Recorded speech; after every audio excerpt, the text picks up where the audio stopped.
Yes, sir. Headphones on the mic.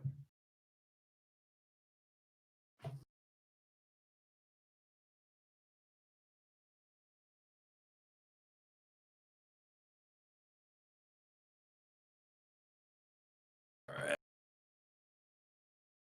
Should be. 1, 2, 3. Baby. All right. Change this shit. All right, maybe I should just trust it. I'll do a check real quick.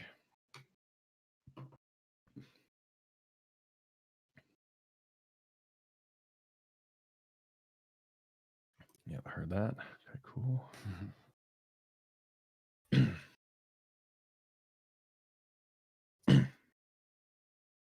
Oh, we're both wearing the same sweatshirt. Yeah, we just Different colors. one's but the inverse. Yep.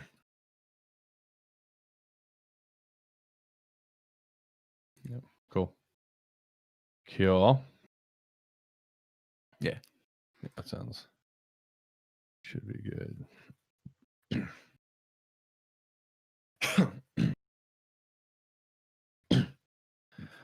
All right, let's start. What? This looks normal, right? It's getting it set up. Is that how you want to wear it? Yeah. It actually kind of fits the headphones pretty nice. Let me get this.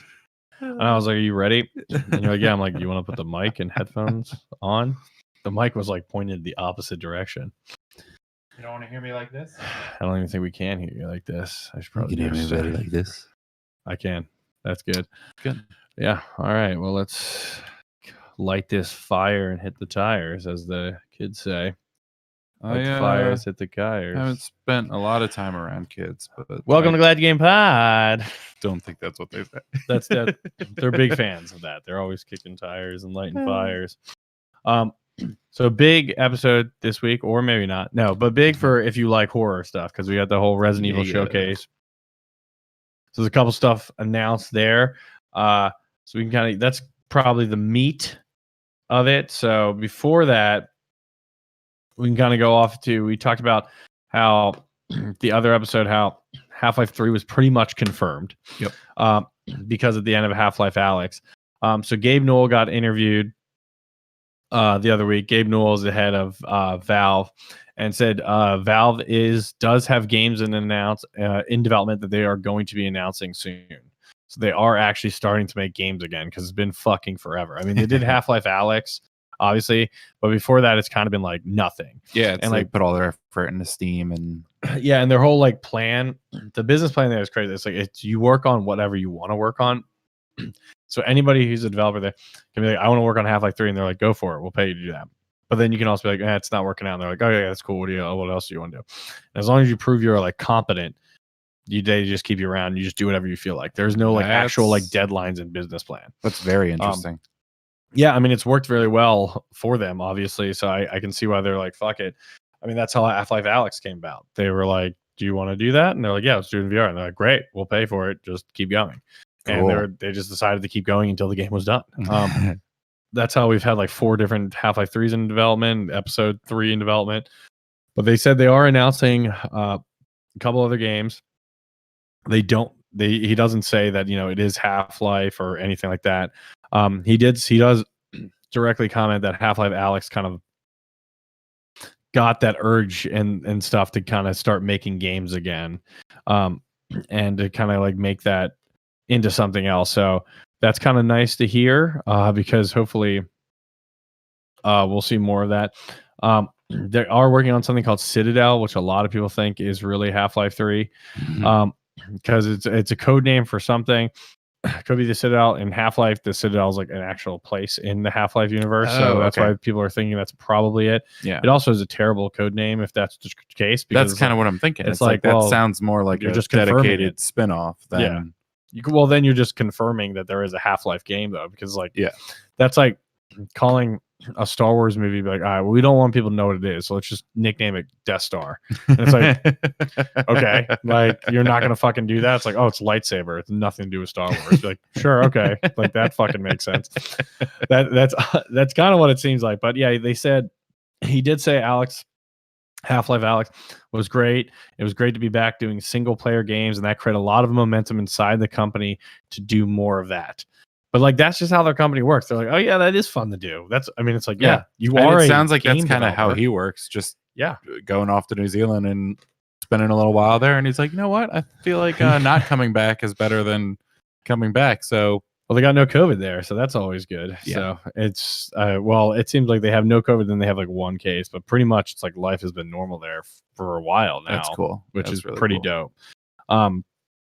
But yeah, he's just, I mean, however you think his business practice, they fucking work. I mean, he's developed all the Half-Life games, then they made Steam, which is literally prints money. Like it actually literally is printing money. It's crazy.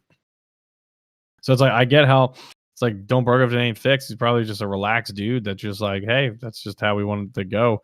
And the fact that it's like, oh yeah, this created momentum inside our company to do more of that, like single player games. It's like, dude, that's how you have a company. Yeah. I mean, they also were like working on their own system and everything too, which is they developed huge Valve undertaking. Index and stuff like that. Yeah. But it's a massive company. It's like they have like multiple divisions. So the fact like, and the Index was probably like, what do you guys want to do? Yeah. They're probably want to make a VR system. He's probably like, cool, go do that. Then let me know in a month if you still want to keep doing that, and then we'll just. It's like basically as long as you like prove you're, I guess, competent. It's like they're cool to go. Yeah. I mean, it's really weird. How Valve corporate works, but people like it and make a fuckload of money, so I don't think anybody can really talk shit to them. Yeah. Yeah, I mean, it just kind of works over everything. I like that controller that they were working on too. That thing, the handheld one. Yeah, I know it didn't really come to fruition as much as they wanted it to. Right. But I mean, all the concepts that they were looking into, and the just Steam trying to Link, it was their set-top box thing, and that was the controller for it. Yep. Yeah, they canceled. That's one of the things they canceled. Like they were like, let's do a console, and they're like, yeah. Mm-hmm. Like they were trying to do some cool things with it, and sometimes it just doesn't work out when you have a company like that you can move from project to project without like berating everyone for not, or even worse, like pushing that project through and trying to like recapitalize on the money that you sunk into it. And if then you get a shitty product because you're just like forcing it down the pipeline, it's like it's not working. Like stop. Like, sometimes better to just cut bait and run. And that's Valve seems like almost like way too comfortable doing that. They're just like, if there's like slight push, they're like, yeah. Well, I'm sure it was a lot of that team that moved on to the Index. Oh, I bet it was that whole team. Yeah. They probably were like, well, fuck it. And then what's a space? And also, it's like there's so much competition in that space with like, especially Xbox and Sony. It's like, are you really trying to get in there? And like VR is kind of like, well, that's kind of like an open door. Yeah. Because there's no like standard yet for it. Really and there's still not a standard for it right now.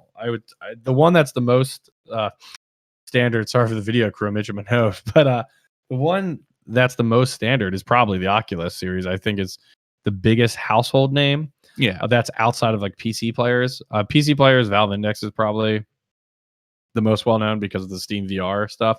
And like we just said, Steam is so huge, it's probably the one that most people are getting. But I would say Oculus before Steam VR is probably, or before Valve Index was probably number one. And it's definitely the one that's most common, mainly because of the Quest and the Quest 2 now. Because the Quest kind of first started that, and the Quest 2 kind of like, I think is the one that's like taking it by storm, where it's like, this is what it can be. This is not like the number one resolution or everything, but this is like a very good, like it's definitely done with at a very affordable price. Yeah. You don't need a computer. You don't need $1,000. Get $300 to get the small one, or $400 to get the bigger one. Just a hard drive size. I mean, by small and big, it's the same physical size. And it's like, that's a very easy entry point. That's less than new consoles. So it's kind of like, that's the best entry point. And it's like, we don't need to, what do I connect to? Just your body. That's it. So like, I think, and that kind of actually leads me into what I was talking about before, is in last June, I actually have it pulled up here, an article about it, or July. So it was last June, I think, was when they got a patent, but they are looking into doing the Index Wireless. So it's either the Index 2.0 or Valve Index Wireless. Okay. So the Index came out in 2019. Most likely by now, it's going to be 2.0 that'll be wireless, as opposed to making that version wireless, because the resolution's, for example, lower than what it is for Quest 2. So they're going to obviously be like, we want to have higher resolution than that, because everything, if you're coming out new, you got to have be you want to step it up a bit. Yeah. And they're going to probably improve their finger tracking, which is still like the number one, but they also, and the refresh rate, which is like the Quest 2 is like 90 hertz refresh rate, whereas the Index is 144. They're probably going to keep that, because I don't see a reason why we need the. That's probably a pretty good mark, but do that wirelessly, because they did that, plugged in, which is obviously going to be easier. So they patented it last June 2020.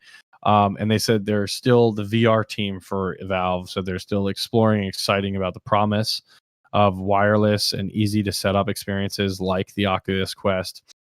And this is when it was the Quest 1, because this was in July, and Quest 2 came out in October, so they were referencing that. But obviously, I'm sure they knew they were working on a sequel to that. But yeah, so it says they're continuing the possibilities of VR and exploring that. So, and they patented, like I said, a wireless version of the Index. It doesn't say wireless Index. It's Valve patented a wireless VR technology, and you can kind of connect the dots. It's like, that's obviously Index, and it's most likely Index 2.0, as opposed to, like I said, making the previous Index wireless, because then it's like, well, that's kind of like 3 years old at that point. Yeah. Do you want to do that? Do you think that PlayStation's going to continue to try and be competitive in that?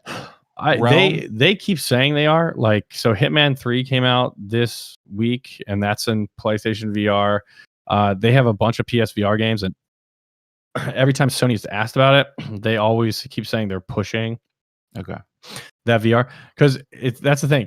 I think if the Valve Index wireless comes out, then they will definitively own the entire VR market. I think everybody from Oculus will go to Valve, because if it can actually make a wireless counterpart, it already has the superior like hardware. Yeah. But they need to have the wireless stuff, because that's what dominates with Oculus. It's like clearly far beyond awesome, because you don't need a computer. Yep. Now, if Index 2.0 can do it without a computer, or connect to the computer wirelessly or something, that's kind of it, because it's really the Steam VR catalog that sells it. It's like all of your PC games, which like not every PC game is obviously VR. It has to be built for it, but there's a shitload, and nothing's close to the VR catalog. I mean, all of a sudden you're playing Phasmophobia in VR. It's like, that's what you can play in VR right now. It's just you have to play connected. So I think that will push it. And the only reason I think Sony's in the game is because they have the PlayStation catalog, and it's like you can play those games in VR. Like Resident Evil 7 was in VR, right, on PSVR and stuff like that. So if they get a wireless one, it'd be pretty good. I think they are going to get a wireless one. I only say that because I think it will help them drive console sales. I think they'll just do it just like they did PC, because there is no VR for Xbox. They haven't announced one. There's like murmurs they might be doing something, but there's nothing official, and I haven't really heard anything new about it, because it seems like they're more concerned about setting up their ecosystem and like xCloud than they are with VR. They have like a bunch of VR compatible stuff, but they haven't really confirmed anything officially. There's, like I said, there's stuff that's like the hardware is kind of there, but there's nothing that's confirmed, and Microsoft just doesn't have one of these things. Now, if they buy somebody and stuff, maybe that's probably the more likely scenario. I don't see them really building the hardware themselves. Considering they're kind of getting out of the hardware space almost, and kind of going into like this ecosystem where you can play on like any device. Yeah. So it seems more like Game Pass, which we'll kind of go into. Game Pass is kind of like their number one market in the long term. In the short term, console sales are still dominating their like overhead. And their initial revenue, but I think in the long term their play is probably Game Pass, which is why I don't see them doing VR. I could see them like making an Oculus or something or like a Vive for Microsoft and the Xbox. But it's Sony making PSVR. I do expect them to make a PSVR 2, and I think you have to make it wireless. I don't think you can do anything else. I mean, Vive has a wireless adapter for theirs, and the Cosmos or whatever, the Vive Cosmos, it's like $300 on top of the cost for the thing. So and it's like a $700 VR headset. So it really comes out to like $1,000 if you want the wireless one. Damn. It's got a lot of juice in it, and that also connects to Steam VR library. But and it has the same hand tracking that they use in the Index, which is I think why they were pushing it. But again, that also came out like a year ago. I think the Quest 2 is probably still better than that, but they did it. Quest 2 did it. I think everybody's like now just been like, it has to be wired. Like it's, which I get why you couldn't do it initially, but now it's kind of like that's the better way of doing it. Now, if you still connect to the computer somehow, maybe that's good because obviously, if you want like the best graphics possible, you're gonna have to connect to the computer, or you're gonna have like a $4,000 VR headset. Yeah, because it's just not gonna be able to process. There's not gonna be a GPU that's good enough because basically they're putting mobile phone or laptop GPUs in these VR headsets, which are great, but they're great to a point. If you want something that's like, I want to see like when I play games on my computer, that graphics, you need like the 2080 or the 3060, stuff like that. So if it's still connecting the computer and utilizing the computer's GPU, that will probably help. Yeah. Again, then now you have to consider like the Bluetooth transfer rate. Are you doing over Wi-Fi? Is it a Bluetooth connection? These kind of things. Then, and it's like how fast can you get the data back and forth to not have issues. So that's all stuff, that they're obviously thinking about, which is why the Quest 2 is solely wireless unless you do the link, and then it's going through that link, that hardware link. Yeah. You can't connect to the PC wirelessly with the Quest, like the Steam or whatever library wirelessly. You have to hardware connect it with the Oculus Link or some shit it's called. Okay. Which because then it's like driving to. So if they add that piece, that's when you're starting to think like, okay, this is good. That's also kind of essentially the concept of like Stadia and stuff, where it's like cloud gaming. It's like you're almost treating your computer as a server. Yeah. And it's the cloud. Like, granted, you're like 10 feet from it or whatever, but it's still in retrospect, it really is the same thing. The only time it's different is if you're communicating over Bluetooth, because you have to be in a close enough proximity, which is, I think Bluetooth might be the way to go, just because I think it actually will be faster than using the wireless. And again, if the internet goes out, it doesn't fucking matter because Bluetooth is still communicating. And the new Bluetooth method, I mean, they're good. I mean, obviously your mouse and your wireless keyboard, when you're doing like competitive gaming, people are like, well, there's like a split second, sure. But if they can get that latency to the point that they have it now for everything else, then Bluetooth is probably how you want to do it. I don't really know if that's even possible for how much you're going to pull to it. So it's obviously need some good GPU. It's going to need a good enough GPU that can handle like most of the load, and then just push off like 20% maybe for like rendering like background visuals or something like that, or vice versa. Okay. But that's, I mean, this is all like, I'm more just kind of going into my mind right now thinking about this. Long story short, I didn't even mean to talk about it this long. Long story short, Quest 2 is the best one. VR, Valve is going to make a wireless Index, whether it's 2.0, whether it's Index 1.0 that's wireless. Most likely it's 2.0 that's going to be wireless, because they're going to want to upgrade the rest of their tech, because it's been a couple of years and they've seen what the Quest 2 can do, which is awesome. And they're going to say, hey, let's do that plus add our catalog. Yeah. Because at the end of the day, they want to be the one that's selling the majority of these things, because that's how they make profit. And Steam, obviously, like we said, is just a fucking money printer. So if you get that, it's just more people getting into Steam. And there's so many people about the Quest 2. If you can get that same audience doing that, then all of a sudden they're in the Steam ecosystem, and then you own them. Yep. So I think that's kind of the case. I do think between PlayStation, Oculus, Vive, and Valve, one of them's buying one of them. Oh, absolutely. I don't think Facebook owns Oculus, so I doubt they're going to get bought or sell it, because they're a monolith. Valve, I don't see them selling. I think Vive is the one that's going to get sold. Yeah. It's just who. And I think whoever buys Vive, then it kind of, that's what's going to like change the game. Like Oculus can buy Vive. Yeah. That's a game changer. If Valve, I don't know if Valve will, because they kind of like to do their own thing.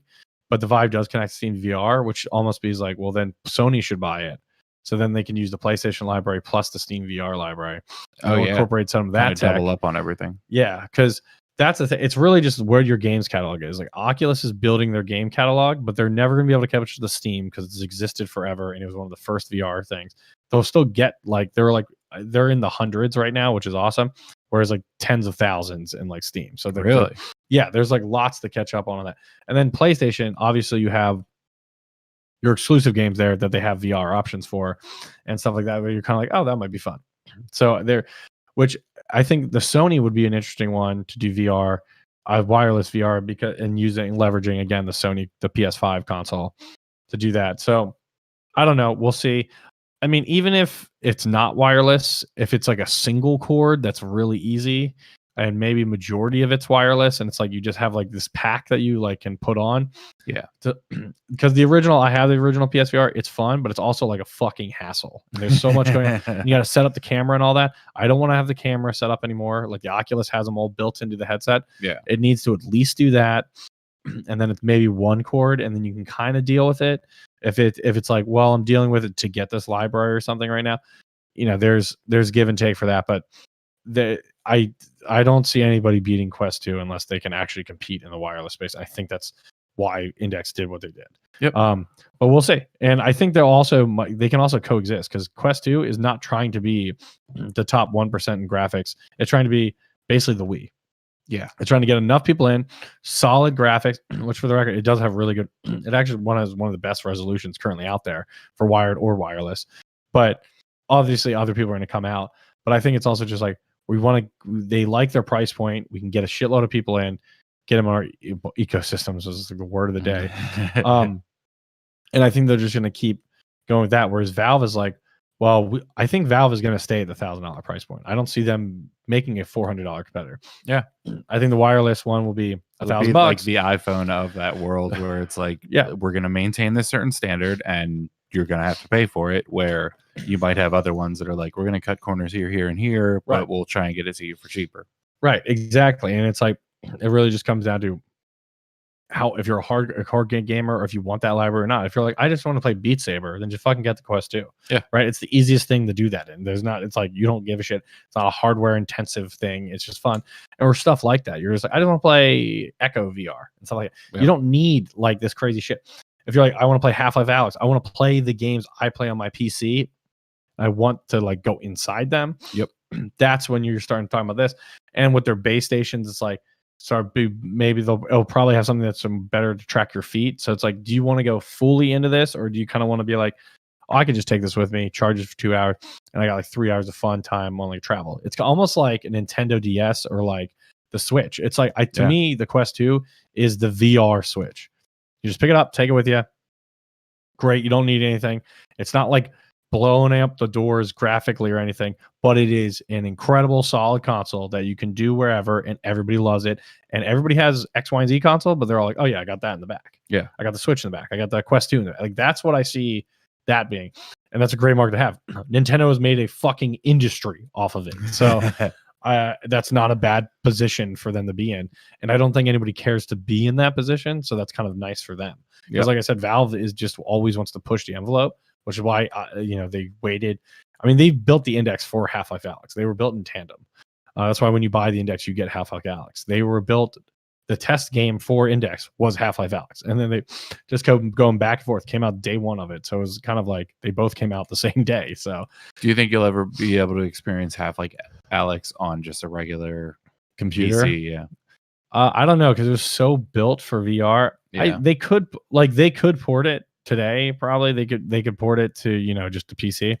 It seems like they just don't want to. Like I think they're purposely doing it because they want VR to be like the next step. Yeah. So they want to be like, well, we just won't make it for that, to force people to get that. Now, because I think they have to know, if they're obviously very Gabe Newell, for as weird as that company's run, obviously knows how to make fucking money. Yep. They have to know that like if you make it on PC, people are gonna buy it. Like I would buy it right now if it was on PC. I would buy it the second it came out because I want to play it. I love Half-Life and all that, but I think they love the concept of the VR so much and it's so intertwined with it. They don't want to like remove that from it. So I don't know. They would make money from it, but I think they're purposely doing this to push consoles or push. Sorry, VR consoles. VR consoles, absolutely. Yeah. So I didn't really mean to go like that. Was like way longer than I play. I was like, I'm just gonna do a quick thing. We're just gonna touch the meat of this was gonna be the Resident Evil showcase, and I'm like going off on something that was like that's a 20-second. That's riff. Gabe Newell in a nutshell. Like you're like, oh, look at this one little decision that happened, and then it's like deeper. Yeah, pretty much.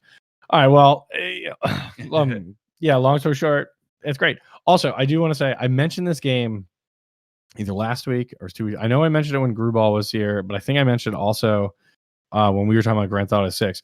So I was talking about, well, remember this other game that I said was awesome that was basically Grand Theft Auto in London. It was called The Getaway. It came out on like PS2. And I talked to this about, I know when Gruball sat in, but I think we also talked about it too. And I can't remember. But basically, it's Grand Theft Auto in London. Yeah, I think we were talking about it when we were talking about wanting to have that game set in like in different cities countries. or countries. Yes, that's what and we were like Saudi Arabia or whatever and Dubai and shit. So I was just like, it was a couple weeks ago and we were just talking about it. And then this week, it came out that Sony London is hiring for a AAA PS exclusive, and it's starting to leak that potentially it's a remake of The Getaway. And I was like, fuck yes. I just fucking talked about that game. It was The Getaway, and The Getaway 2 was black. It was called Getaway Black Monday. Yep. It was not that it was okay, but it wasn't great. They kind of like somehow missed so big, and it's like, dude, just add more shit to the original game. And they kind of did, and then they kind of like fucked it up. But anyways, it was awesome, and it was just so different. It was just so different than what Grand Theft Auto was doing, but also so similar. That's like you can kind of get that fun thing, but I'm getting it from a different country's perspective, which is the cool part about the game.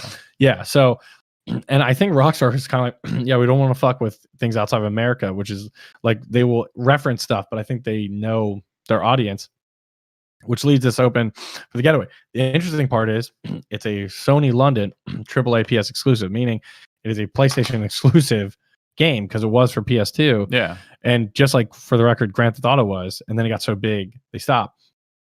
If they can do this and make basically London GTA again, it's like now you have a massive hit on your, like another huge sale. So yeah, they brought it up. It's the 20th anniversary. The 20th anniversary of The Getaway will be in 2022, I think. Yes, because it came out in 2002. So having a remake come out next year as the 20th anniversary on PS5 be pretty fucking sweet.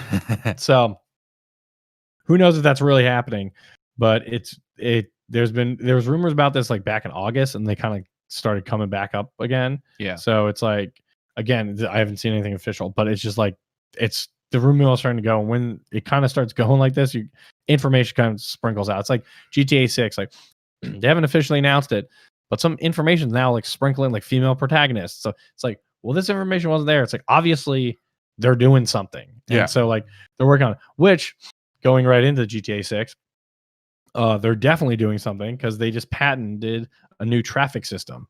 So they patented basically an NPC tech traffic. So just a non-player character, NPC, but a new traffic pattern system for how traffic will interact in the game.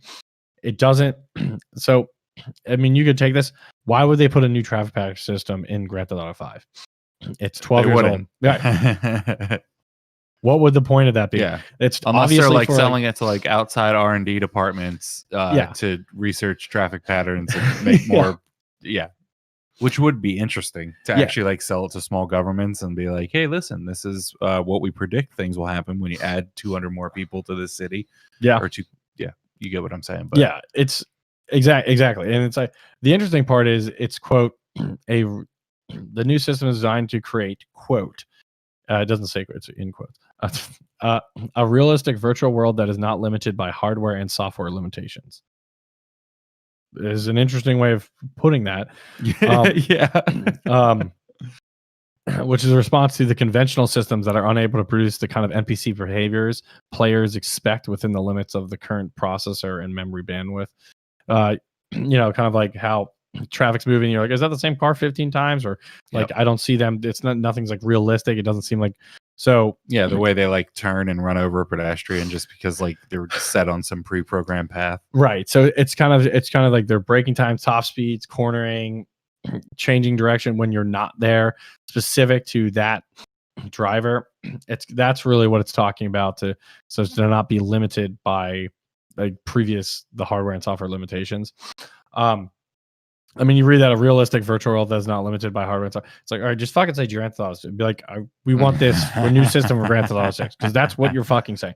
You're saying all these other words, so people don't be like, they're saying Grand Theft Auto 6, except for example, we just patented Glad You Game officially. We got the letter in, and I have the thing, Hell yeah. which is awesome. But anybody can look up patents, so it's like, you think they're not looking up Rockstar patents? They do this for everybody. Does this? So obviously, they see this like, oh, virtual world traffic system from Take-Two Interactive. What the fuck is that? Obviously, it's Grand Theft Auto 6. It's like, we're getting to the point. It's almost like when Xbox and PlayStation, like in August, just weren't telling us prices or like showing us the console, and they were waiting till the last second, be like, oh, we're gonna do this, it's like, just, you're supposed to come out in like 3 months, just fucking tell us what this thing looks like or how much this thing is. And it's like, the only thing I can hope is that they're like gonna do what essentially Sony and Microsoft did and be like, yeah, it's out in 2 months. Be like, great, because we've been waiting 10 fucking years. Like Grand Theft Auto 5, you missed the entire generation of PlayStation 4 and Xbox One. Yeah. So we're ready for it. Like Grand Theft Auto Online is great. We're ready for the new story. Okay. I'm in. Like, you've obviously been working on it. Your patents and all that shit. It's like, let's just get in. All right. I want to keep going on GTA 6. I feel like it, but the fact that we've been talking about it almost every episode, you could feel the room mills going. It's not just me and Sage making these rumors. This is like the Twitterverse is speaking, right? It's happening. Hopefully they announce something soon. I'm hoping by March they announce something. Just feels like a good time to announce stuff. It's around March, because then potentially, if it is a 2-month play, it'll be out for my birthday in May. So that's the. I see where we're getting. But March also feels like a time when people announce shit. I don't know why. If you say so. Yeah, it feels I like haven't been paying attention to typical announcements. Yeah. Well, speaking of announcing and then unannouncing things, so Microsoft was going to raise the price of their Xbox Live Gold. It was going to increase. They're basically going to increase the price of it from $1 to $5, depending on what plan you have: the 3-month membership, 1-month membership, 6-month membership. And they were going to make you pay a little bit extra for each, and then gets you get a free to play title and all that as part of it. They've now, after 18 hours after they announced they're doing that, they took it all back and they're like, we messed up. We're not doing that anymore. Interesting. So it seems odd for a couple of reasons. It's directly related to Xbox Game Pass. Xbox Game Pass is, like I said earlier, they want to do their long-term plan is for Xbox Game Pass, and that will be their revenue stream. But right now it's the console stream. Yeah. So they're losing a lot of, by giving all the Xbox Game Pass deals and stuff like that. There's some loss of revenue. There has to be from that and all the stuff they're adding. So I think they were trying to gain it back in a short-term manner by making you do Xbox Gold, or that you saw Xbox Gold cost so much more money now. When you have Xbox Game Pass Ultimate, it includes Xbox Gold. So they're trying to force people to just go from Xbox Live Gold to Xbox Game Pass, the Ultimate one, which is the highest level of it, because that includes the PC, Xbox Game Pass, and the Xbox Live. And it sounds like that's what they were trying to do. They were like, hey, and if the people pay it, it's helping our short-term revenue. And if they don't, it kind of forces them to be like, oh, hey, this is a better deal and we get the same thing. We should go to Xbox Game Pass. So it seemed like a very aggressive way to move the market to where they want it to be. So they, I guess to their credit, and then they announced free-to-play shit after they backed it off. They're like, we're also going to have free-to-play titles that you don't need Xbox, and like that obviously was something they were going to do anyways, but they probably just brought it up to kind of like quell. So it's like they kind of made a mistake and then kind of didn't. But also to me, it's like, you're that easy as a business that we can just go on Twitter and just bitch at you. I mean, I guess we did with Sonic, right? But and it worked to the Sonic's credit. Do you think that that's what it is, or do you think there was also like some internal stressors where they were just like, oh, maybe this isn't the best decision, maybe we can make more if we divide these streams? Or I think it really had to do with how the response it got. I'm sure internally they had some response too, because some people probably didn't know about it.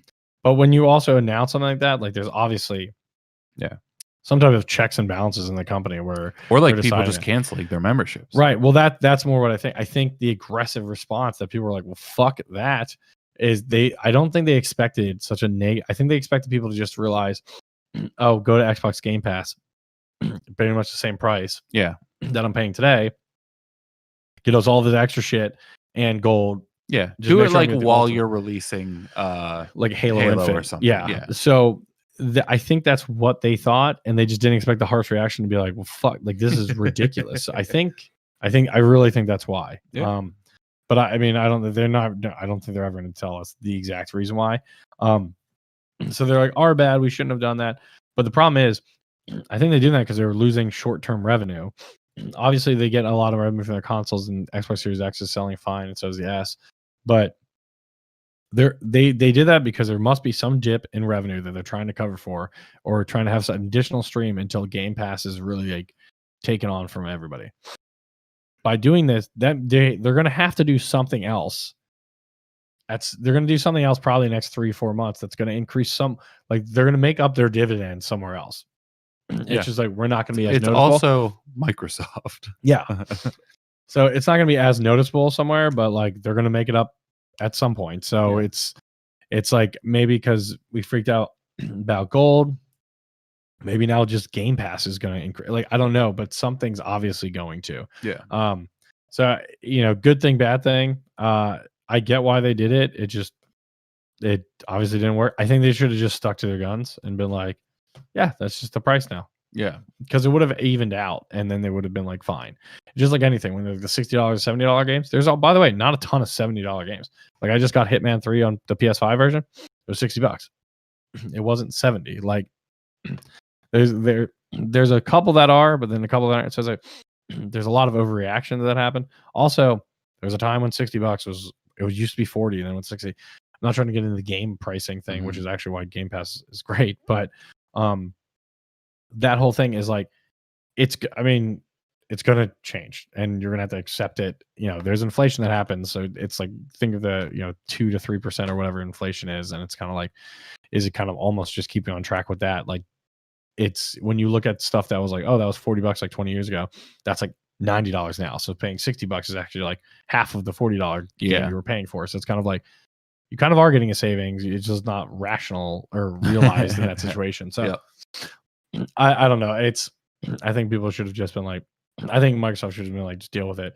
And they might have had an initial overreaction, and then it would have just bounced back. Yeah. Like no one's just gonna be like, well, I'm selling all my Xboxes now. Like, I mean, unless they lost a shitload of people, like millions of people overnight. Because again, it was 18 hours. So I was like, what the fuck happened? But anyway, so let's get into Resident Evil Showcase finally now, like halfway through. So Resident Evil Showcase, a lot of things happen. One, obviously, we knew they were going to talk about Resident Evil 8 Village. We finally got to see some more gameplay. New trailer that gave us a little more story elements. Found out the merchant's back, who we love from like Resident Evil 4. He's called the Duke now. It looks completely different, but I mean, I fucking love that guy. He's like, what are you buying? What are you selling? That's like one of my most like burned in audio files in my head. I don't even like really play much Resident Evil, and that's something I know immediately. Yeah, it's just like I don't know why. It's just it was such a it was just such a good thing they did. So they brought him back. He's called the Duke now.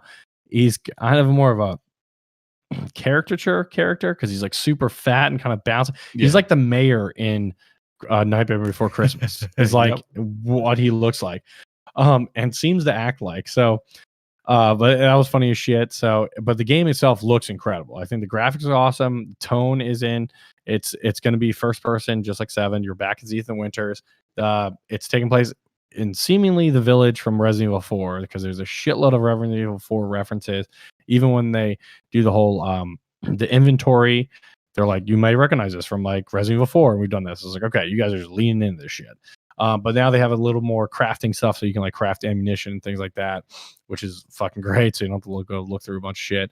It looks like there's a little more destructible stuff, but they really are heavy, just like they started with Resident Evil 7, heavily leaning back into the horror aspect of this with the first person stuff and less of the action aspect.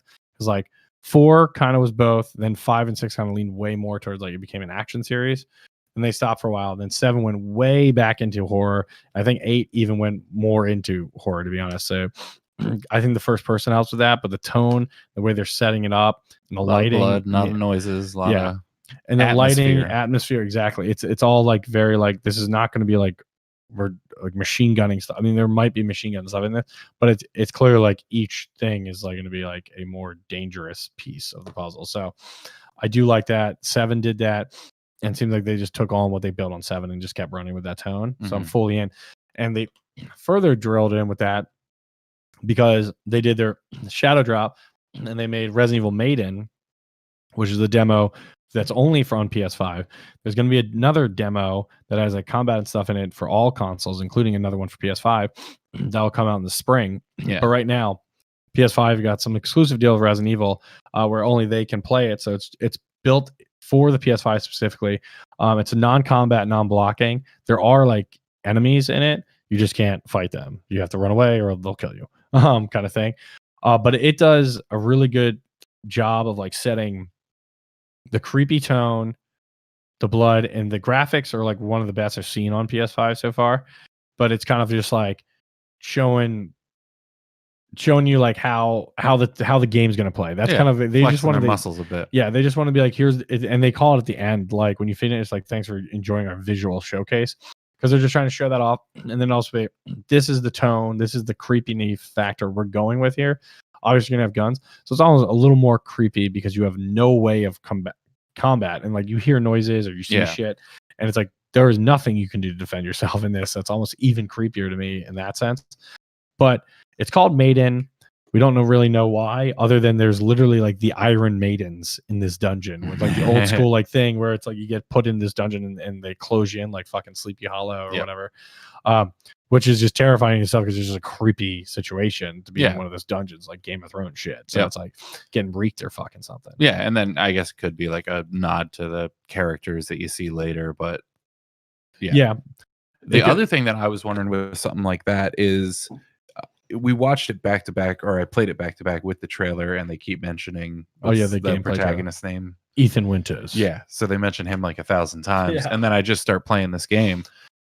But like toward the end of it, I'm like, that you might not be Ethan Winters in that demo. Oh, you're not. That you're the Maiden. That's who you are. You were Maiden. Either way, yes. So, but like the fact that you are the Maiden. The demo doesn't have anything to do, not anything to do, but it's not with part of the main story. Right. It's just in that world showing you how it works, and you're basically just trying to escape from this dungeon. And it's probably not going to have one bit to do with the main Ethan's story in the end. And I like that. I like that they're just finding another way to play with the world. And I wish more games would do that with their demos and stuff like that. And honestly, I wish more movies would do that. Like, give us further so that way you don't ruin the movie. Exactly. Like show what the action's supposed to look like, show what the comedy's supposed to look like, and but introduce not actually us to your ruin the movie characters, but not show you the freaking ending scene where he's pulling a pin out of a grenade, and you're like, well, shit, you see the grenades on the guy's chest, you know that's how it's gonna end. I know that would be cool. I mean, especially with games, like movies, I guess they would have to. Well, I guess Disney, Marvel kind of do that. They film like fake scenes and put the fake scenes in the trailer. So they're kind of like, and like the Hulk's there in Infinity War, but he's really not there in Infinity War. So it's like they kind of do a good job of just faking out. They just spend a shitload of money doing it. Yeah. So, but I do agree. I think other games could take a note from this.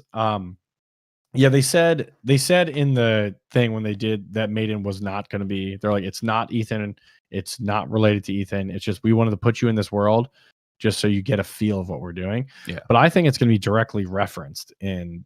Hey, that'd be cool. Either way. Yeah. Because if you watch the trailer, you walk through some of the same rooms as it shows in the Resident Evil 8 trailer, like the dining hall, the chandelier room, which is like probably the main foyer, which is probably the most recognizable room from all the trailers, I think, because it's just such a bright and like big room, and they make a big deal. And they have that like fucking door with the bitch with the one eye or whatever, or the creepy ass like old woman thing. Yeah. And then they have that table with all the wine that's like in a dark room. All of those, including the door, you literally open. The seeing eye door, you open in the demo, in the Maiden demo. So one, I'm curious if that door leads to the same room in 8. But I think all that stuff is going to be exact same position, all related. And I think spoiler alert, it's a demo for PS5, which we know not a ton of people have. And again, it's not, the story itself is not related. There are some lore objects in there that kind of like reference what the house is doing and the women in the house. So I think those things will probably still be there, but you die at the end. I would bet money that like your dead body, the maiden body, will be something that Ethan comes across when he I goes. thought you got away. Oh dungeon. no, right, you do die. Never No, mind. she like claws you, and like her hand becomes like knives and like stabs you in the face. I don't know how I forgot about that part. Yeah, it was pretty violent. But and it's like a really tall woman. But I think that's gonna be a dead body that you come across in the game. That's what I think cool. That, and I think there's gonna be a lore, and it's gonna be like you'll see that, and it'll say like the maiden or something like that, and that's how it'll tie into like it won't be a character that you care about. Yeah, it's just like if you played it, there's gonna be a body in there that says like maiden, and it might be have like a note or something. You're like, oh shit, like this is from from that, and I think that will kind of like do it because it actually gave you some lore. 2 of the enemies in the trailer are in the demo and do speak to you and talk about stuff. I mean, they're mainly talking about murdering you, but they reference a couple other things. It's kind of like, I wonder if like they're going to say this. One, I think you're definitely a woman, mainly because the name is Maiden. But 2, in the trailer, she's like, I haven't had a man in a long time and I want to slash your throat. And that's when you're Ethan Winters. And like I said, I think this demo is predating that, but I think it's in this, like, I think it's going to be referenced. Interesting. Meaning they just killed a woman recently, being the maiden. And that's why it's like, because if you were a guy, then that line doesn't make sense. Like, well, you just killed me, like, whatever ago. So that's kind of what I'm thinking about it. But I think I loved it because it didn't give anything away from the game. Yeah. It let me see the rooms I'm seeing in 8. So I know it's the same. I kind of almost know where stuff's going to be at one point in time. So it's like I'm gonna have to look. Like, what the fuck is that? You pick up a necklace that has no relation to anything else. What is that for? Like, why are you letting me pick up this additional object that I cannot actually use? Like, you pick up an eye ring that you actually have to use. The necklace, you don't. So unless it's like a thing I didn't find. Yeah. And it could just be like some creepy thing, but more and more nowadays things are pushing because they're all related. Everything's nodding to something else. And well, especially Resident Evil. The Resident Evil is so heavily built on their lore, and they put everything there. Everything in Resident Evil is put there for a specific reason. They never just put objects there and say, oh, I got this. Yeah. Because nothing's randomly generated. You can look online and it's like, that necklace is always there. Why? Because it's supposed to be there, and because it's references to a character whose bedroom that was 75 years ago, and that's like the whole thing. And like, it's crazy.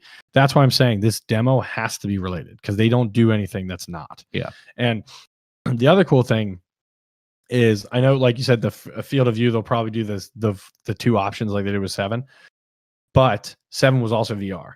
This seems like it's ready to go for PSVR. This is like what the game that I'm thinking about. So it comes out May 7th. This would almost perfectly line up with them. Be like, we're also going to have in VR, and because PSVR, it's kind of difficult to set up for PS5.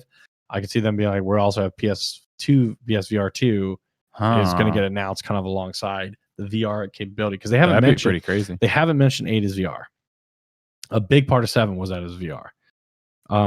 So I could almost see them be like, it comes out in May, June 9th, 8th through 10th, like 8th through 10th is E3 every year. Pretty close to lining up to be like, let's announce PS4 5 VR or PSVR 2 or whatever the fuck, and Resident Evil 8 turning to VR. There you go. So, and clearly they have this exclusivity deal with them. So there is this was a thought beforehand. So I kind of see that kind of doing. But either way, I think it looks fucking awesome. I'm a Resident Evil guy. I'm so fucking in on this. It's my most anticipated game. Like it. And then playing Maiden, I'm in. I mean, I played it the first time I played it was like 1 a.m, all the lights off and stuff. It creeped the shit out of me. When you play it, I played it like in daylight with like sage and stuff, and it's like, it's not as creepy. Yeah, it doesn't have, because when you sit with people, but anything with horror, like what I was saying to you, like anything in horror, like watching horror movies with your friends stuff, you kind of like make jokes and kind of make fun, which adds levity. So you're not as creeped out as you are like alone in your house in the dark and stuff. That's when it's like, okay, it sets in. Like Last of Us 2, the clicker thing, you probably wouldn't have been creeped out if I was sitting next to you and it would just been like joking around. It's just like, it kind of just, because it kind of, all of your senses when you're by yourself, the lights are off, are focused on the object in front of you. When you're not by yourself, you have something that you're like be aware of what the person is doing. While you're not watching them, you're still listening, like things are happening, that it kind of takes you out of the entertainment element. Right. So that's why I think it's way more intense with it. So I think it's going to keep the shit out of me, but I'm so in for doing like 40 fucking hours of this, because that's what I was 7. and I'm all in, baby. The other thing they announced, I'm like, I don't know. It was Resident Evil RE Verse, which is a Resident Evil Versus game that comes free with every Resident Evil 8 Village. It's set in Raccoon City Police Department from the Resident Evil 2 remake. It has a Borderlands style art style. But and you play as like Claire Redfield, Leon, Nemesis, Hunk, Chris Redfield, Ada Wong, Jill Valentine, Jack Baker. They have like all the characters from Resident Evil 2 and 3 in it. They have the villains, fucking whatever the fuck that family's called, in 7 in it. They haven't said Ethan Winters is in it, but he might be. But I doubt it because they're against showing you Ethan Winters' face. They've actually never shown it. So there's like mirrors and stuff. He always hides his face, and all the promotional. There's objects. There's like promotional images and stuff, and like all the promotional images, he's like putting his hand over his face, or he has like a gun over his face. Yeah. And in the time that he's standing, he's like standing, and you should be able to see it. Everything is lit except his face is black. Like there's a shadow over his face. So it's like they did this in 7. So everybody's like, "Oh shit, it's because Ethan Winters," but it's because it's like Leon changed his name to Ethan Winters or something like that. Okay. Like he's like a previous character. But now I think it's like it's just not, and they're just probably just like this is just a thing we do now. Like it's kind of just like becoming a running gag. Almost. Yeah, it's another like fun discussion for people to have. And right, because like I think Ethan Winters was 7. Like he's become a good enough character. I mean, you hear him talk, you just never see him. I think it's like. He's kind of standing on his own right. It'd be weird if they retconned him to being somebody else. Yeah. So it's like, I don't care. I mean, obviously he has some relation to Chris Redfield because we saw him at the end of 7 in the beginning in 8 trailer. He's like taking your baby and shoot your wife. So yeah, real fun start to the game. It's like, so we don't know. And the whole point of Resident Evil 8 is these chicks stole your daughter. Maybe the baby is the maiden. Yeah. Oh God, that would be sad. Well, they stole your baby and you're there to get your baby back. And we know there's gonna be a werewolf because we saw that in the one trailer. Yeah. But yeah, so RE-verse, I don't know. It looked kind of weird and kind of cool. It had like I said, it had not BioShock, fucking Borderlands kind of art style. It looked really fun. It was like, stylized, shell shaded graphics. They're doing it for the 25th anniversary because the 25th anniversary is next month. Or March, I think. So they're kind of lining up to give it out for that. I'll play it. I don't know. I don't know how long I'll play it. It was interesting, but like, yeah, I don't know if it's gonna be like, oh shit, that game changer for me kind of thing. But yeah, I'm in. Yeah, it'd be cool if they did like, how they have all the 2D fight style games, like or Mortal Kombat style games for. Like Smash Brothers, but then they also had the PlayStation 1 that they did where you could play as different PlayStation characters. That obviously wasn't as popular, but they keep like coming out with these fighter games. They should have a shooter game that's just like random levels from random games, but you can also like first person shoot as any of the characters from like some of your most popular games. I would love to see something that would be cool. Kind of like just swapping them in. Yep. Yeah, you just need like. It's all about those they need to get that Fortnite licensing guy. Yeah, that's what they need to do. That guy just puts I think he's putting Tomb Raider in this week. Really? Yeah. So it's like, holy shit. It's like, it's cool. It's like, I mean, the game's fucking stupid at this point, but like, I guess it's awesome from a marketing standpoint. It's incredible. I guess I'm basically just describing Fortnite. Yeah. I was going to say like, it's pretty, but you want a more like, you want like the Call of Duty mature rating version of it. Yeah. Yep. Yeah. Yeah. So you want Call of Duty to have a baby with Fortnite. Basically, you want Call of Duty to get the marketing guy from Fortnite. Exactly. Yeah. Yeah. Fair enough. I mean, that'd be fucking sweet. That guy is good, or girl, that person, they, or whatever. Fuck. I don't know what I'm supposed to say. That thing. Or whatever pronoun. We'll just say that generically. Anyways, I don't try to get myself in trouble for saying dumb shit. I'm a nice guy. Whatever. And fuck it. Oh God, I'm now stuck in a zone. Resident Evil Showcase was great. Fucking awesome. I'm in May 7th, 2021. RE-verse. Yeah, I'll play it for like an hour. And then that'll probably be the hour I play of it, the entirety of its existence. Unless it becomes like this huge thing. I'm hoping they're gonna announce VR. Let's check Index Wireless VR. I don't fucking know.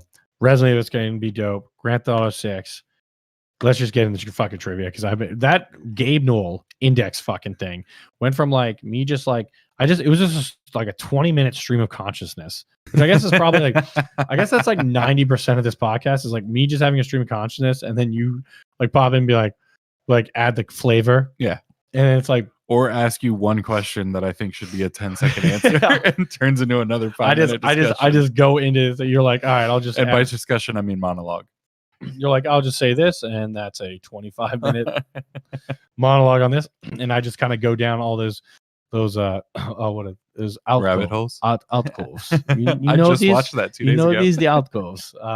Fucking in Bruges. Yeah, in Bruges. So fucking good. Why is this guy obsessed with alcoves? Oh, is he going on about the alcoves to you too? Yeah. Do you have these alcoves? Oh, in Bruges. How you say nooks and crannies? Yeah. Excellent. Not game related, but fucking awesome movie. Excellent, underrated indie movie. I feel like not many people know about it. Watch it. Real good. Yeah. Colin Farrell at his best. Yep. I turned it on just to like watch some of my favorite scenes, and then 2 hours later I was like, well, guess I just watched the whole movie. Yeah, it's I mean, there's so many like small scenes in there that you're like, oh, this is great, and then it's like you're just in the whole thing. It's awesome. Anyways, okay. Fuck. All right. Let's just get into trivia. Did your trivia have anything to do with anything? I was kind of gonna go down like a GoldenEye route or whatever. Let's do it. So I was gonna go Resident Evil. So basically, I had like a little bit of a problem with the field of view playing Resident Evil. I think I might just be a little. Well, that's what I was saying. They'll add that in the game, like the 90-120. Yes. Talking about, yeah. Yep.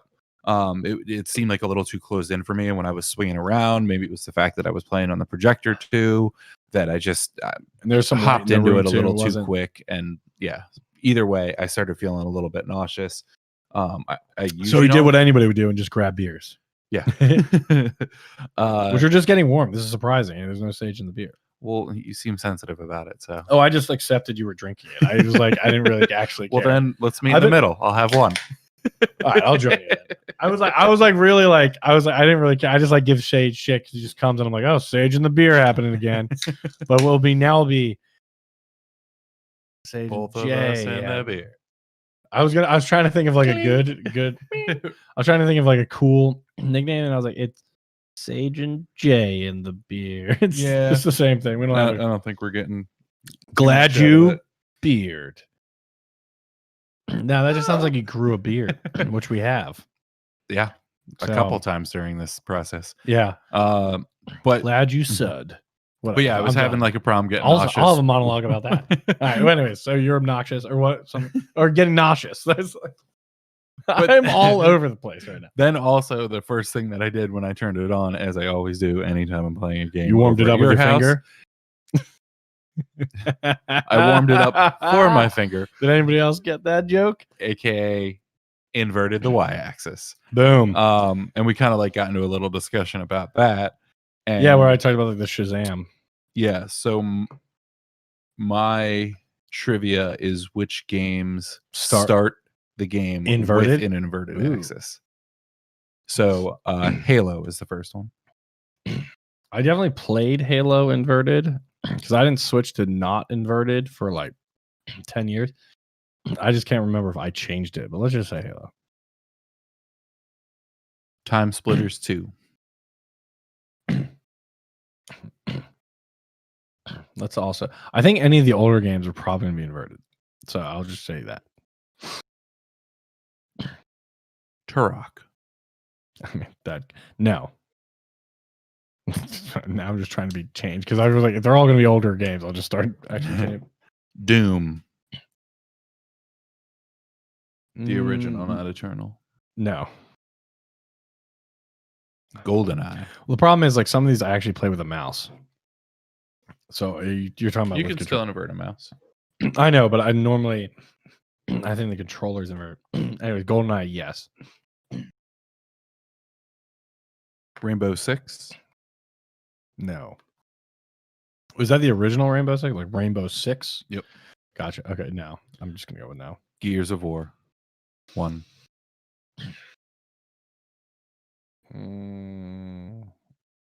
What was the last thing I said? Yes. I was just trying to switch from like. Halo did not start inverted. Time Splitters did. Okay. Turok did. Okay. Doom does not. Okay. GoldenEye did. Okay. At least in the stuff I That's researched. what I said. GoldenEye was like one of the ones that did, and then they changed it. Eventually. I see. I thought you were trying to tell me that they never had it. No. It did. Like, it did, and that people fucking you had to change it with the fucking yellow D-pad bullshit. Yeah. Rainbow Six did not. Gears of War did not. Okay. Yeah. So you got like have them right. Well, like I said, so it was the older games that really did start inverted then. Time Service 2, Turok, GoldenEye, right? Yeah, exactly. Yeah, because I know I read an article about it recently that they're like completely moved away from it. Yeah, which was also because they're like your normal sense is not to be inverted, and like these games were making you want to be inverted. So whoever played those games, specifically whoever played GoldenEye, started inverting. There was this whole article. You start off playing GoldenEye when you're young. You started inverting all of your accesses. Yeah, and then So I did it up to Halo, and then I started playing out inverted because I was like, I don't feel like switching. And then I realized this actually makes more sense to me from like a base, because like the normal way your brain thinks is not to use inverted. But GoldenEye, people that played GoldenEye, so heavily, it made you think to use inverted. Yeah, it was like such an interesting thing, because that's why they don't start inverted at all now. Like everything just starts, because they're like, stop doing that. Just do the ergonomic way is like just the way you up is up, down is down. And some people point to flying games because that's why it works in my head. Yeah, but even those Ace Combat doesn't do inverted. Yeah, and then but they did. It's like such a weird thing that we all.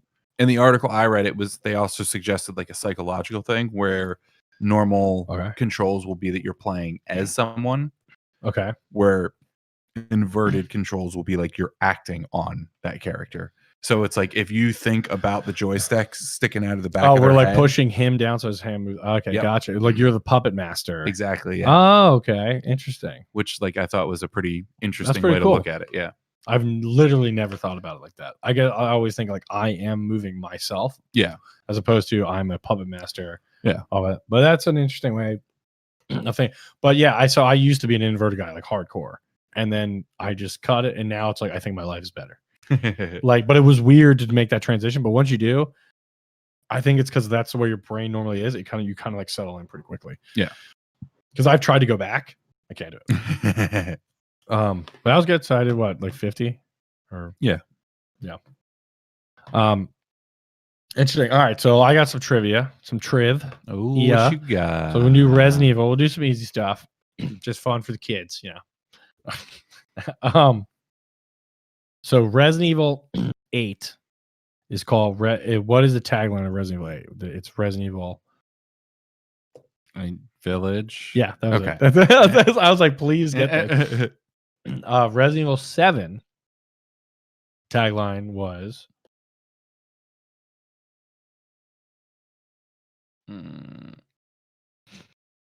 I don't actually expect you to get this one. Yeah, I have no idea.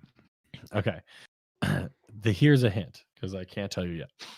It was named Resident Evil 7 : then the name. That name is also the name of Resident Evil in Japan. Resident Evil was not called Resident Evil in Japan until Resident Evil 7, where they put both names in the title to then just change the whole thing to Resident Evil. Haunted House. Biohazard. Oh, all right. Word. So it's Biohazard. So Resident Evil 7 is Resident Evil 7 Biohazard. Okay. And now Resident Evil 8 Resident Evil Village, I believe, is the title everywhere. Cool. Including Japan, because they started it was released in the States, Resident Evil, but in Japan is Biohazard, which it's Capcom, so it's a Japanese company. Yeah. And they just kind of never fixed it, so it's like you always had Biohazard 2, Resident Evil 2, whatever. And I think it was 7, they kind of just combined it, Resident Evil 7. So then they were like, it's the people who are jumping in be like, this is the same fucking game. So we don't have to keep supporting 2 different titles. Yeah. And now they're like, remember it was Resident Evil Biohazard? Now it's Resident Evil Village. You know, that was the same thing. And I guess Resident Evil 1. Because as far as I can see, it's no longer released as Biohazard. If it still is, I'm saying it's not. So there. It's like so when was the first time Resident Evil switched from third person perspective? So when did Resident Evil move from fixed camera to third person? 3 to 4. Okay, good. When I guess I'll say main series, I'll give you that. Because there's a bunch of spin-offs. But we'll just say main series, that's correct. When did it go from over the shoulder third person to first person?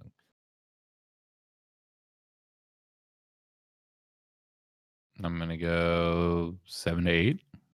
6 to 7. 7 was the first one. Right. I was like, I've literally said that. It's okay, so there's 2 remakes in the last 2 years of 4. previous Resident Evil games and released, and both sold a shitload of money. You've mentioned them on the MPDs, I think, last week. What were the 2 remakes? Resident Evil 4 and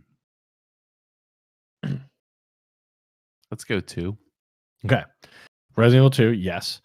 Resident Evil 4 has not been remade. It was Resident Evil 3. All right. There's rumors they are doing Resident Evil 4 remake. It hasn't been officially announced yet. It would be awesome if they did. But which one's the one with the guy that follows you around the whole time? The big dude. That's 3. Okay. Nemesis. Right. That's so Resident Evil 3's full name is Resident Evil Nemesis. Okay. He's introduced in Resident Evil 2 as Mr. X and then becomes Nemesis. Gotcha. At the end of 2, 3. And then 3, he is constantly hunting you. I love entire game, and it's very stressful. I love how stupid any video game lore sounds until you play it. Yeah, it's like the same thing with like anime. Like if you ask someone to describe you an anime cartoon, it sounds like fucking a fever. It sounds dream. like ridiculous. You're just throwing in a bunch of random shit. Yep. But then when you see it and you kind of like watch the show, you're like, this has a lot of emotional depth, and it's like there's a logical progression. They just name shit weirdly. But then, like, you're kind of on board with the names because that's what that universe is. That's how they name things in that universe. That's what was great with Game of Thrones is that they started it off like so tame and then just slowly turn the dial up. Because they get you to buy in, be like, hey, it's not that weird fantasy thing. Everybody can watch it. And then they had dragons where people would be like, fuck fantasy. I don't like it. But then they're into it. They're like, that makes sense. And then like ice people and flame witches. They got a whole new audience of zombies and 4. I think that and like it didn't off like an draw, and it wasn't a draw like I don't go off on a tangent, but I am surprised or that a Game of Thrones D&D campaign. Interesting. Yeah, that well, to be fair, I don't know. There's so many D&D campaigns. I don't know all of them, so there could be one. I don't know. I don't want to go down a tangent, but I knew you were going to mention it, right? Yeah. But my roommate Ray, they're playing a new campaign, not D&D, but D&D-esque. You know, like so just tabletop role playing. And he's describing it to me, and like, you pick like a nomad, and you do this, and I was like, "Are you playing Cyberpunk?" Is he no? It's he's like, no, it's a tabletop game. I was like, yeah, but Cyberpunk 2077 is based off of Cyberpunk the tabletop game, and there's like multiple iterations, and specifically he's playing Cyberpunk Red. And he texted me the next day. He's like, yeah, it is actually Cyberpunk. I was like, yeah, you fucking corpo rat. I was like, I knew that. I was like, what you're saying is like Night City, like you're describing Cyberpunk. I was like, that's crazy. I was like, that must be awesome too. And I was like, so we're like, so Sage was there, and so Sage was like, oh, yeah, so you're the bug then. So he's the living bug, and it's not making it work. But yeah, no, that's pretty good. Last one about Resident Evil, probably. They, since you love physics engine, game engine so much, they have a proprietary engine in Resident Evil. What is the name of it? Did it play before the Maiden? They in both trailers, they did show you the name of it. Yes. So I know you've seen it twice today, or else I wouldn't ask you, or else because I might just because you were all about them before. It's you got this. It's definitely something you can guess. Like I think that I could draw the logo for it better than remember it. It's I mean, you definitely can guess it. So for anyone actually on the thing, I can't hear you on the mic, by the way. for anyone actually on Yeah. line, they can look at what Yeah, kind of. it's like a little sickle with a star and maybe a magnifying glass. Nope. Well, the circle looks like a sickle at the end on the top. Oh, okay. I see where you're going. Because I was like, are you just designing the Antifa logo? Like, because that's what you literally just that or like the communist like fucking hand and sickle thing. Nah. Yeah. Do you want me to just tell you what it is? Yeah. If we're gonna, it's called the RE engine. That's why I was like, you definitely can just guess it. Just like basically say Resident Evil engine. Yep. Yeah. So yeah, you're kind of it's you say it's a hand in front of the moon is the icon. Okay.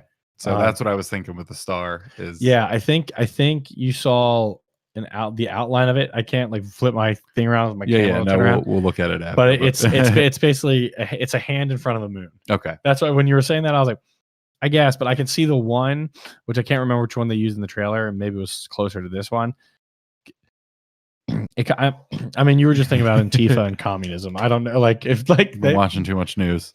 But that's anyways. On that note, yeah. So it was the RE engine. But yeah, I mean, just pumped. I'm gonna keep going down 15 different things if I can. So let's wrap it up. Oh, and what company makes Resident Evil? Who's the developer? It's not Take-Two Interactive. Correct. That would be Rockstar. Yeah, you mentioned that before, and I was like, that looks like something that's gonna pop back up. I did just say their name when I said they're based in Japan. I said the developer's name. Yeah, I know. I don't know. Capcom. Oh, yeah. Okay. Right. They're also like a well-known. They're not they're not like a small. Yeah. That small shop Capcom. And just to prove they're not a small shop, Resident Evil is their best-selling video game franchise, and they do actually have quite a few franchises. I believe Street Fighter is one of them. What was the other like arcade horror shooter they had? A House of the Dead thing? Yeah. They also have Devil May Cry, Dino Crisis, Dead Rising. But yeah, Street Fighter and Mega Man also theirs. So their best-selling franchise is Resident Evil. That's cool. Which they also have like legit. My point of saying all that, and Onimusha, which was awesome. Onimusha, I hope they remake that. Anyways, how many units have sold worldwide as of September 2020 of Resident Evil? Of Resident Evil, like the franchise. Units. So not like how much in sales, how many physical units have they sold, or digital units have they sold for the entire franchise? September 2020. I'm trying to like. It started. I'll tell you this: the first one came out in 1996, so that gives you the time span. It's been a 24. Which you also could have figured out because I said this year is the 25th anniversary. But let's go 25 billion. 25 what? Million. 25 million units sold worldwide. No, 105 million units sold worldwide for the franchise, not for like the one game. Still, yeah, it still blows my mind like how many people actually play video games. Yeah, and how far of a reach it has for like so many people that are like, I don't play video games. I've never heard of Resident Evil, and it's like there's movies too. How have you not heard of it? I don't know. I mean, if they haven't heard of Resident Evil, they've been living in a cave. No, but like, yeah, just some people at work or something. I mean, like they're definitely like, I don't know what you're talking about, and it's. Do you know? Also, I know I said I've done my trivia like 6 times. They actually coined. I'll just tell you this, just fun facts, so we can end this. Resident Evil was the first game to coin the term survival horror. It was a term from the new, which the game created for the new genre that it initiated. Nice. So Resident Evil literally created the survival horror genre. That's awesome. Which, by the way, is a massive fucking genre. Now, yeah. So it's kind of cool to be the big dick player, which they have not dropped. Like they are still like they're coming out. 6 fucking sucked, but that's why they didn't make one for a while. I mean, they literally waited like 5 or 6 years, and then they dropped 7. We're not doing action. We're going back to the horror, survival horror aspect, first person, get there. And 8, they're like, let's up the ante. and let's get after it. We're doing more of the same, but now we have better graphics that we can do on the new consoles. And it's like, fuck yeah, let's go. The haptic and adaptive feedback on this thing, it would probably be crazy. I haven't even thought about that yet, but now I'm scared. And on that note, fuck this. I'll keep talking. Glad you guys game. Have a good week. We'll talk to you later. Bye. Bye.